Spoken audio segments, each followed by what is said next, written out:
Good morning. Welcome to Caffeinate Your Career. Today's topic, feedback is a gift. I'm your host, the career coach with the most, Jason Hopper. With me today is the super senior human resources director of JFS, Miss Ashley Leonard. Ashley, welcome to Caffeinate Your Career. Thank you. It's a pleasure and an honor to be here. I appreciate you being here today. This is your first time on the podcast, so why don't you give us your 30-second commercial?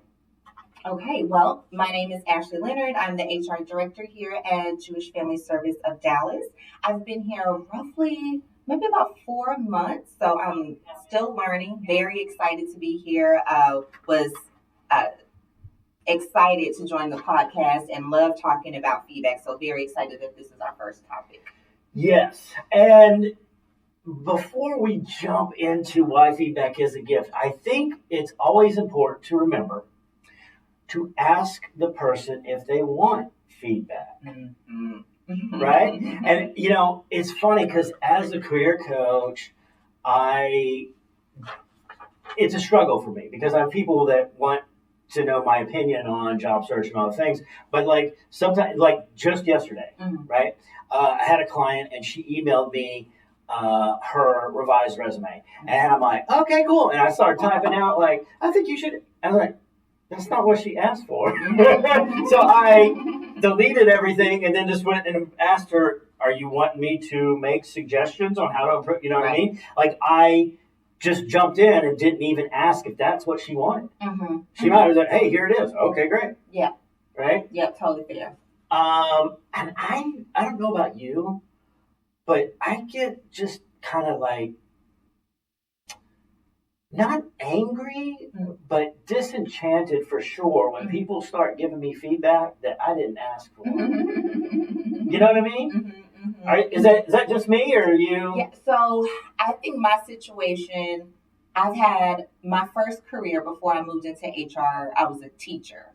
Oh. And so as a teacher, especially a first year teacher, you get a lot of feedback, whether you want it or not. There are administrators in your classroom all day long giving you feedback about like how to do it better, faster, whatever. So I grew accustomed to getting a lot of unsolicited feedback that now it just kind of rolls off my shoulder and I just like, okay. So I almost anticipate it. Yeah.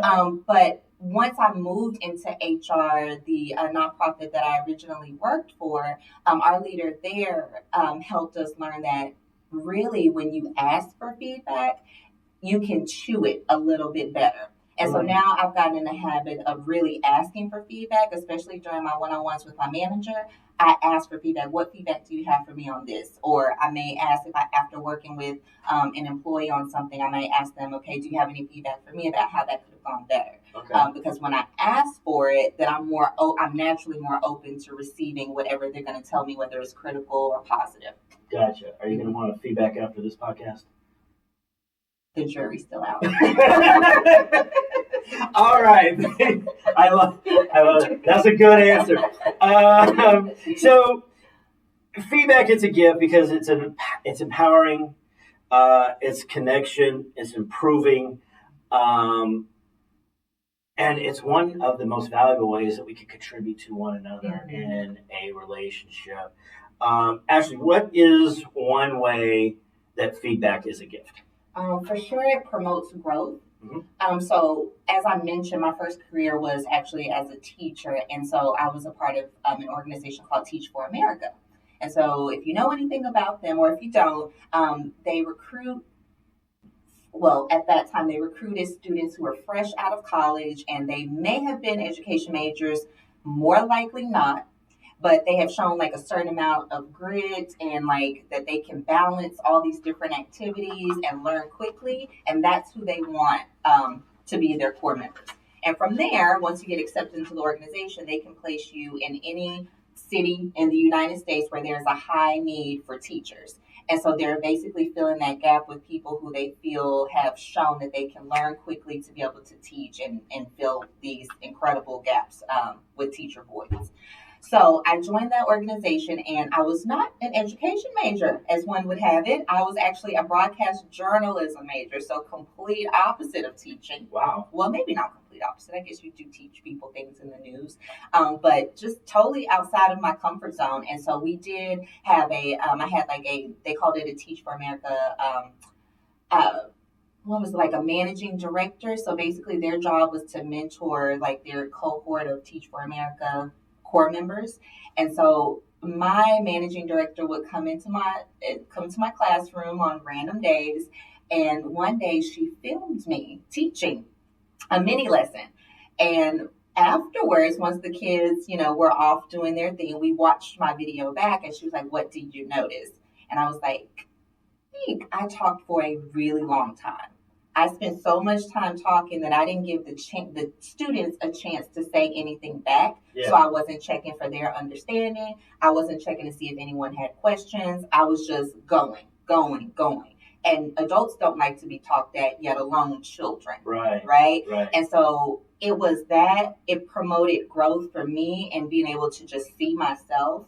And get that feedback to grow, to know like, okay, the next time I do this lesson, if I need to set a timer for myself, like once that 1 minute hits, I need to stop talking and start checking in and make sure they're still with me until I form a habit of like just speaking less and having the kids talk more so they're on in the classroom. So she really like grew me in that moment, and it was hard to watch. It was like cringe worthy to watch myself back, but I needed that if I was ever going to grow in that craft. That's interesting. So a few things that I think were interesting there is I think just despite Teach for America, go-to-itiveness and grit should be qualities that most employers should be looking for, right? Like I think we get into talking about the why somebody wants to do this job or why they want to work for the company. And it's different for everybody. Right. But it's also something that can't be taught, right? Like the passion for the actual position, whatever it is, it's not anything that you're either going to have or you're not, I think too, like you said, it's kind of cringeworthy watching yourself. I think a lot of people don't like watching or rewatching their stuff. I remember the actor Jeff Bridges says that he never watches any of his movies once they're completed, except for The Big Lebowski. Okay. Because he said it was just a fun movie to film, and that he likes watching it, but he won't watch anything else. I think it's very interesting, especially because I watch or rewatch the episodes of Caffeinate Your Career that we do. Right. It was just how I know, right? Like some things like earlier, I was like, make sure you sit up straight. Right. Don't touch your face. And the reason I know that is because there were times I was on the podcast just like leaning it down, like, what are you doing? Or I think the worst one was like when I went to, I had an itch on my back, and I went to go scratch it while I was on camera, and it was my face kind of got all weird and distorted. I looked like a little troll guy. I'm like, hey, don't do that again. Like, if I don't watch it, I don't know what to grow and what to do or not do. That's right. Right? I think another way that feedback is a gift is it shows care and investment, because the person that is giving the feedback really has to take a moment to reflect on the person they're giving the feedback to, and come up with positive things to say, so that the other person can digest it and, like you said a minute ago, chew on it for a minute. For sure. When I think about performance evaluations, that's really where I think about like care and investment, especially on the manager's part. Because the whole point of a performance evaluation is to really the manager sits down and reflects on how did that employee perform for the full year. And there's going to be some great things that happen that year, and there's going to be some not so great things or some things that could have been better or that you would like to see improve in the year coming. Yeah. So when they sit down and really take the time to highlight all of the good, but don't it's almost a disservice if you don't highlight the things that could have been better or that you would like to see better. You're almost doing that person an injustice or a disservice if you don't tell them that, because then you're stopping their growth. They won't, if you just tell them they were perfect, they're going to continue to do everything the exact same way. Who doesn't want to duplicate perfection, right? So I'm just going to keep doing all these great things that you said in my evaluation. And if you never tell me, if you never show me that video of myself talking way too long, then I'm going to continue talking way too long, and kids will continue to just be disengaged and won't, you know what I mean? So we have to be honest and transparent as managers and tell our person the full story, so that way they can take ownership and improve in those areas that we've highlighted. Gotcha. I think if we're going to do performance evaluations, they should be done once a quarter, not yearly. I also think for the most part that they are not very constructive. Why not constructive? My background is in staffing. And it is a straight up numbers game. And data doesn't lie. It's just numbers. I'm either producing and doing my job or I'm not. And if you don't think I am, let's sit down and have that conversation. Or if you feel I need a kick in the butt because I'm not doing X, come and tell me. Right. But waiting for the full year to go, well, this is what you did right for this whole year. And I think you should do this different. I think that's crap, and it's not very constructive for the person. Which is why every year, and I told you this, we had this conversation already. I'm like, I did do it on time, but I did ask you, what happens if I don't do my performance evaluation? Do you remember what you told me? I don't know if we want to repeat it back on the... No, I do agree with you that when done well at the beginning of the year, ideally we're setting goals and having those conversations, and then mid-year through we're discussing where we are with those goals and having that conversation about if we're on track, off track, and then at the end of the year, nothing's a surprise, right? Because now it's like we've talked about this basically all year round, right? And so now we've either hit the goal or we haven't, right. But we've had all these milestones to know why we did or didn't. Yes. So I do agree with that. And I think that's correct. And so I've already done my evaluation with Joe. It was super easy because of what you just said. And and here's another thing.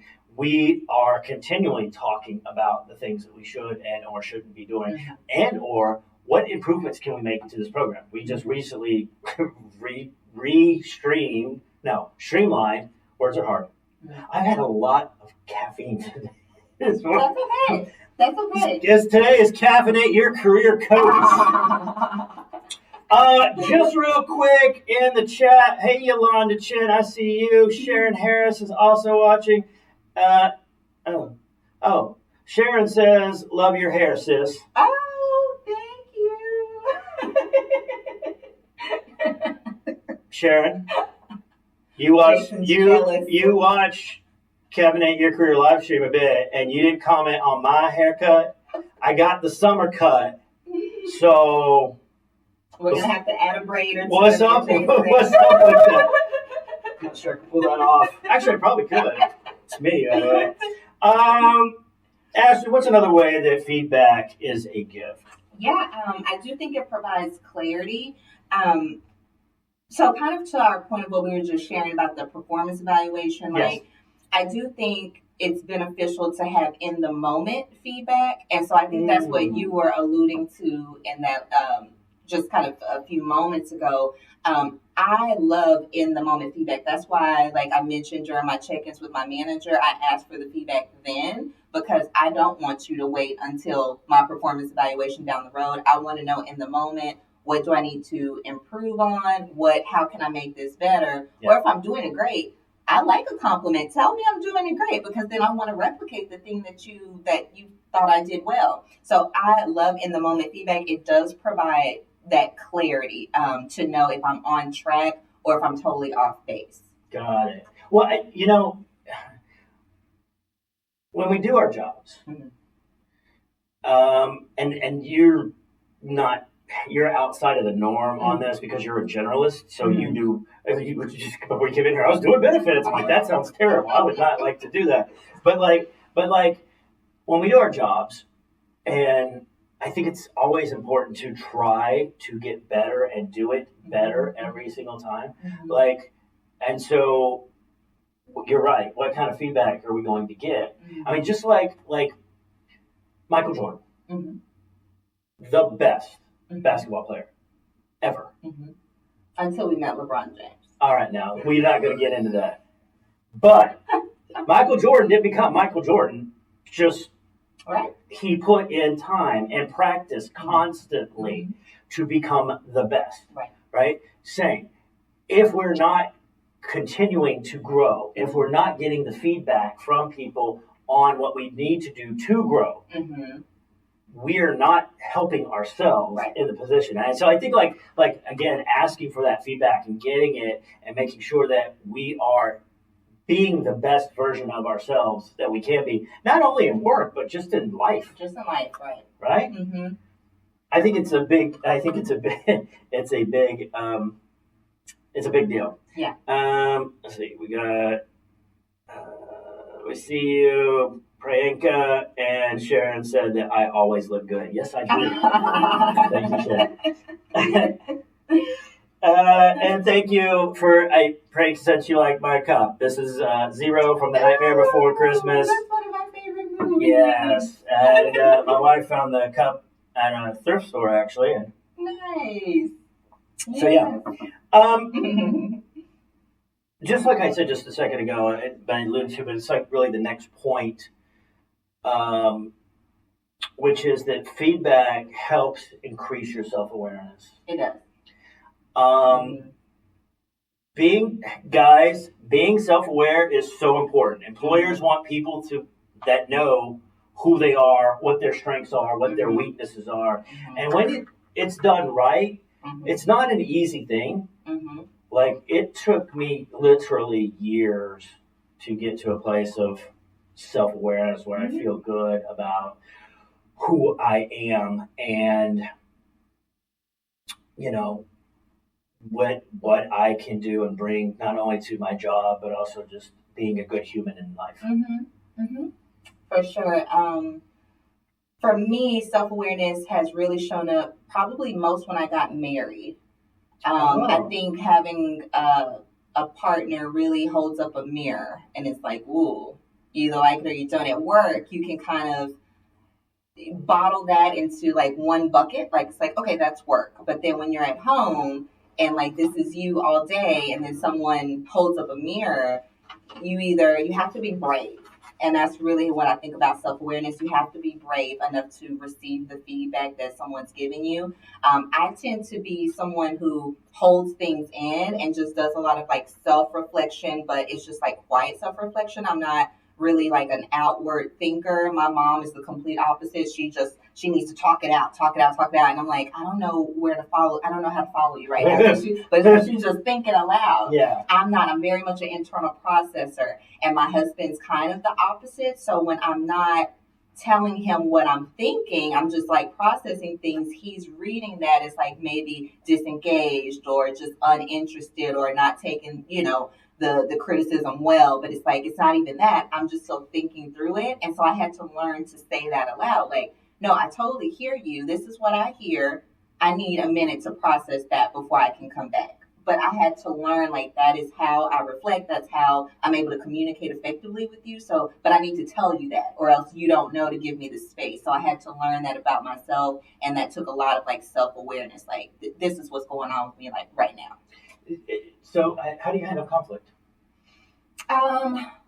I'm working on that. Self-aware. I'm working on that. So when it comes to, again, with work, things are just different. I think I put that hat on and like, I just follow the steps for conflict resolution. At home, it shows up differently, right? Because your natural instincts come out more. So again, I'm the type that takes it internally and just processes. I'm not like when I have conflict arises, I get quiet. So I'm learning that for me, it's going to be more effective to speak up and just say kind of where I am. And if I don't have all of the nice words to say, hold that back, but just communicate in a way to let you know, hey, I'm not feeling happy with this. Here's why. Give me a minute to figure out what a potential solution could be from my end.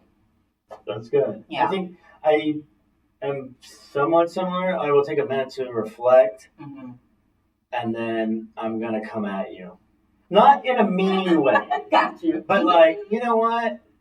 When you said this, it made me feel like this. So that they understand where I'm coming from. Because I learned a long time ago, like, not resolving conflict, it's just like keeping that inside just bubbles up and festers and resentment shows up. And if it's like a work thing, or you continue to have to work with somebody, it just does not, it's not a good environment. That's right. That's right. It's so important at work to address conflict and don't be conflict avoidant. And that's easier said than done. But when you're conflict avoidant, to your point, all it does is create this quiet bitterness between you and your manager, you and your coworker, and that's not productive because at the end of the day, we're here with a similar goal. Like whatever the company is, like that is the mission. That's why we joined this organization. How we contribute to meeting that goal is that might be departmentally or whatever. But if we're on a team, we have to be able to have conflict and make it productive and address the elephants in the room so it doesn't fester and take us off course from contributing to the ultimate goal of our department and mission of the organization. Right, because at the end of the day, work still has to get done. It has to get done. And it's a little bit easier when you're willing to talk to, your peers, right? So I think that's one of the reasons why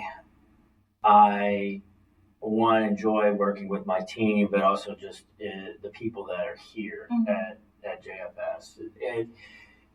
Because being a social service organization, it takes a special type of person to work for a nonprofit, right? Not everybody can do it, right. And I think like you're talking about the overall goal. I think like everybody's on board in line with what the mission is, and that makes for a pretty positive work environment. Right. So, okay. What's another way that feedback is a gift? I would say facilitates learning. Okay. Is a big one. And for that, I would go back to just my initial thought about asking for feedback. Because when I ask for feedback, it may be something where I don't know how to get something done, but people around me may know how to get something done. So me being open to feedback and being open to asking, it may be like me asking Daisel, like, Daisel, I've never seen this report. Like, you wanted this report, but I've never seen this report done. Do you have any suggestions on, like, how I can get started with that? And there have been times where she was like, no, but Christina does. And I'm like, okay, thank you. Because if I was afraid and not willing to ask her because I don't want to look incompetent or I just want to like put on airs like I have all the answers, all that's going to do is make it much harder, much more difficult for me to get her what she asked for. So it's better to be upfront, ask for what I need and get directed in the right way so I can go get it and make things more efficient. So it really does like facilitate your own learning when you're also open to asking for that feedback. I 100% think that's correct. I think that asking questions is never a bad thing. I am not really a proponent of fake it till you make it. No. I think that the more questions that you can ask where you're able to, like you said, learn, because you're not going to know everything. You don't know everything. Like I have no problem telling you, everybody on the live stream, that I'm the best at what I do. And it's not because I know everything. It's actually the opposite. It's because I'm constantly learning. I've trained my Google Chrome to just send me articles on job search. Like every day I have a different article and I'm reading it and digesting it. I'll send it to clients. Hey, here's the article that you might want to think about for improving your LinkedIn or whatever, right? That's very good. I am constantly learning. I'm constantly keeping up with what is going on out there. And, I think when you fall into that routine, and I've seen, presenters or people on live streams on LinkedIn that are teaching and talking about the same stuff they were 5 years ago. I'm like, have you evolved since then? that's been 5 years ago. We don't even do that sort of thing anymore, right? Or like I go get like a client will come in and like, hey, here's my resume. It's like, okay, so we're not really doing professional summaries anymore. You might want to think about taking that out. Just real quick, because the chat's blowing up. Priyanka said, feedback is what turns assumptions into understanding. 100%. Yolanda said, when you are receptive to the feedback, it encourages open communication. 100%. And that feedback helps you understand your strengths and weaknesses. 100%. I think, too, that goes under the self-awareness, but like once you understand what your strengths are, what your superpower is, and where you are weak or what needs to be improving, you are setting yourself up for success. Agreed. Well, what would you say is your number one strength? I would probably say active listening. That's a good one. What about you? Empathy. I can see that. I can't do this job if I'm not empathetic. But I'm also like temper that with some realism, right? Yeah. Like I understand and I can feel, I can feel for the other person's situation. But like if you come in and like, oh, I've got 2 years experience, but I want $180,000 a year. I'm like, okay, let's be a little bit more realistic with that. And that's my job as a coach because like I have never like ever just not given honest feedback. I've not just shined a client on just because I want to tell them this to make them feel good. Because it's not helpful for them. Right? And so, yeah, I think empathy, but like, and then like on the other side of it, right? Like, and this has come up many times. If you've seen a couple of the live streams or listened to the podcast, you know, I'm not good at math. Okay. I'm not great at math. And I'm fine with that. My son, who's in AP math, thinks it's hilarious that I am not good at math. But I don't really care. I don't need to be good at math to do this job well. That's true. That's true. And so I tend to, I always want to do better at my job or just in my interactions with people as I'm walking the globe. But I lean into my strengths and do not worry about the fact that I can't math. Right. Because there are great individuals out there who do math well. And that's when we tap on their shoulders. In those moments where we need good math, we tap on your son's shoulder. That's right. Yeah. I was trying to figure something out. I'm like, here's what I need you to help me with. And he did it in his head and did it real quick. And he's like, I'm like, okay, I thought that was kind of close, but thanks for checking. Yeah. There's actually, I think the term for it is dysgraphia. Okay. Dyslexia is, you know, you don't you confuse words and letters. I think it's dysgraphia is you don't do well at math. Okay. I had to look. Somebody said that word the other day, and I had to go look it up. I'm like, maybe I have that. I've never been good at math, like ever. And part of it, I think, was how they taught me math when I was a kid, but also too, like I remember I was failing. I was in elementary school, and I was failing math, and I kept getting stomach aches. And my mom took me to the doctor, and the doctor's like, he has an ulcer? Oh, no. Yeah, they were so hard on me that they gave me an ulcer because I wasn't good at math. It's stress. Yeah. Now, I laugh about it now, but like... Math can be an ulcer. Yeah, the stress of it. Yeah, it's a lot of pressure. That's true. So, okay. I think another way that feedback is it strengthens the relationship with the person, right? Because all relationships should be built on trust. Right. And hopefully the person that is giving feedback to you is somebody that you do trust. I mean, I don't think it's a really good idea to try to seek out feedback from people that don't like you or don't really know you very well. Right? Yeah. What I've learned, though, even sometimes even your harshest critics or those who don't like you as much. Even sometimes, though, I have found that people saying negative things to me, that negative feedback or commentary, there's something to learn from that too, though. I have learned that. And so I learned to trust people with where they are or with what we have established. So if I know that this person isn't the fondest of me, then when I listen to their feedback, I kind of take it with a grain of salt. But I do tend to listen to all feedback to see like what is applicable, what do I want to work on? Is that applicable towards me, or is it I'm going to get that back to you? Like, thank you for it, but I'm going to get that back to you. Versus someone who I have built like a trusting relationship with, where if they give me constructive feedback, I take it, a little bit more to heart. And I'm like, okay, like that is something that I'm probably going to work on because of who the sender was. Yeah. You know what I mean? So I take it all, but I'm just like, how much of it will I take does depend on the relationship for sure. Gotcha. That reminds me of a Gary Vaynerchuk quote, which is always pay attention to the person giving the advice, not the advice. Mm-hmm. This comes up a lot with what I do, right? Because I'll get clients and they will go and they'll say, so my mom said, and I'm like, is your mom a career coach?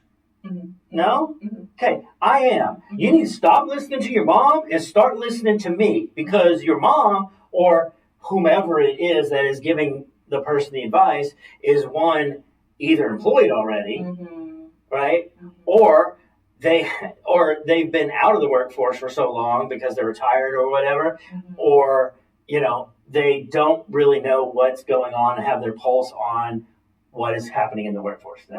Right. Mm-hmm. Or I don't know. Let's just go get a job. It's like, okay, getting a job is hard.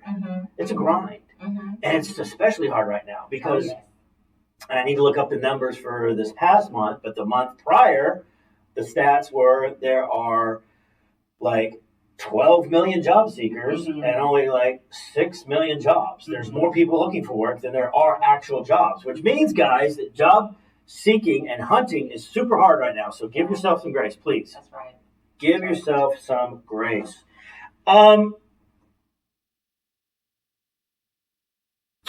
That brings up an interesting thought.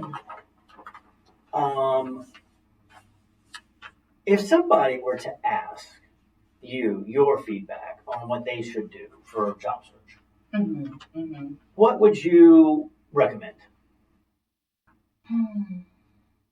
That's a good question. I would definitely, two things. One, really tailor your job search to things that would bring you joy.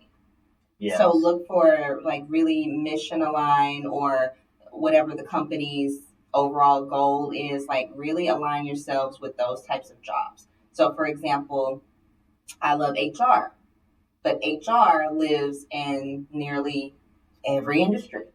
So I'm not going to align myself to just any industry because I may disagree with that industry. That industry may not bring me joy, but there are HR jobs everywhere. But that doesn't mean I'm just going to apply to every HR job that's out there. I'm going to like really tailor my search to those organizations that are aligned with my beliefs, with, my ultimate goals. Like that's who I want to be aligned with. That's where I'm going to apply. So be particular. Don't just apply for anything. Really like narrow your search to aligned organizations. And the second thing I would say is like, don't focus so much on the money, because the money will come. If you're good at what you do and you work really hard, it will be seen.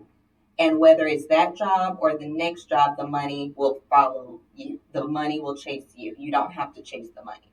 I have had that experience where I've chased the money, but the job didn't necessarily bring me fulfillment, right? And so then you end up seeking again. So it's like, don't seek the money, seek the peace. Really, for me personally, it was like, which organization is going to bring me peace? Where can I do my work and feel at peace and feel like what I do really matters? And then from there, whatever is meant to be financially, it will follow me. I don't have to chase it. I think that's right. I think we need to redefine what success is in the workplace, because that's often it. It's, oh, I want the title. I want the 180K. I want all of these things. Right. It's like, well, I want to leave here at 5, not think about work the rest of the day, and go home and spend time with my family. Right? You know, it's that you are happy in your job versus you're just on the grind. Yeah, exactly. I remember the first time that I actually realized that what I do impacts other people. I was an on-site manager at a staffing company, and it was a very large on-site. And I actually had gotten moved off to a different on-site location. But the guy that was at that on-site where I originally started was going on vacation. So my boss was like, all right, Hopper, James is out. I need you to go and tour the facility. Just show up and make sure that they know that we're still here and watching them and you can help them out. So I'm on the floor and I'm talking to one of the managers. There's a dude standing like off to the side. And he goes, and finally the manager looks at him and goes, do you need me? He goes, no, I need him. And I'm like, okay. And I'm like, oh my gosh, there's going to be a problem. He comes up to me and he goes, hey, do you remember me? And I'm like, I'm sorry, I don't. He goes, okay, well, let me explain. He said, you had called me in for an interview here, and I couldn't make it. He said, my car was having an issue, and I didn't make it. He said, but you called me back, and you gave me a second chance to interview a week later. And he said, you don't know where I was in my life. He goes, at this point in time, he goes, I was unemployed. My girlfriend was considering leaving me because I didn't have a job, and it had been months since I had a job. My car was continually breaking down. You know, we were about to be evicted and become homeless. He said, and you gave me a second chance. He said, since then, I've been hired on full-time by the company. Me and my girl got married last year. We're expecting our first kid. I got a new car. He said, and what happened was, like, you just disappeared. And he said, and I never got to really thank you. And he said, like, but every night I pray to God and I thank him for you. Oh, that's fantastic. And it was at that moment, Ashley, that I realized, because I was in my 20s. Right. And when you're young and in your 20s, all you want to do is bank. Right? You just want to bank. Look how good I'm doing. Look at the bonus I got. I'm killing it out there. I'm crushing it and making all this money. And then I realized the job I do can affect somebody and change their life. And ever since then, my take on staffing, recruiting, even now in coaching, I keep that in mind and remember that. Because it does make a difference. It does make a difference. That's a fantastic story. And he gave me feedback. Right? Yeah. Let's tie that back down to like the. That's right. Okay, so Yolanda says focus on your abilities and talents rather than dwelling on your weaknesses 100%. Sharon said, man, you generally look back and be happy with what you do. And Sharon said her texting is horrible. I'm sure that's not the case, Sharon. Okay, Ashley, we are about at time. Any final thoughts about feedback? No, this has just been really great for me.